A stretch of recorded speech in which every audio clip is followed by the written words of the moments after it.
12 பேர் ரிலீஸ் பண்ணாங்க. அப்படியாப்பட்டவன் மந்திரி யார் கவர்மெண்ட்டில்? பிஜேபி கவர்மெண்ட்டில் 9 கிரிமினல் கேஸ் இருக்குது. அவர் எப்படி ப்ரொஜெக்ட் பண்ணுறான் பிஜேபிக்காரனா?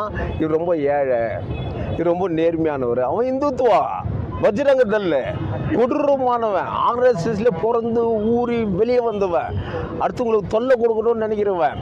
ஒரிசாவில் ஒரு ஃபாரினர்ஸ் வந்து அந்த ஆதிவாசிகளுக்கெல்லாம் அவங்களுக்கு வந்து லெப்பர்சி அந்த க்யூர் பண்ணுறேன்னு சொல்லி அவர் ட்ரீட்மெண்ட்டு கொடுக்குறாரு.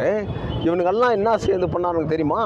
இவங்களெல்லாம் கிறிஸ்டினாக கன்வெர்ட் பண்ண வந்துட்டான் அப்படின்னு சொல்லி அடித்து ஒரு 300 சர்ச்சு மக்களை எல்லாரும் அடித்து நாசம் பண்ணி அவங்க சொத்துங்களெல்லாம் சூறையாடினவன் இன்றைக்கி இந்தியாவில் மந்திரி. அவர் கொடுத்துக்கிற போஸ்ட் மந்திரி போஸ்ட்டு யார் கொடுத்தது? ஆண்டவர் கொண்டாந்து கொடுத்தாரா? சொர்க்கத்துக்கு போகிறவர் கொண்டாந்து கொடுத்தாரா? திருட்டு பசங்க ஆட்சி இது.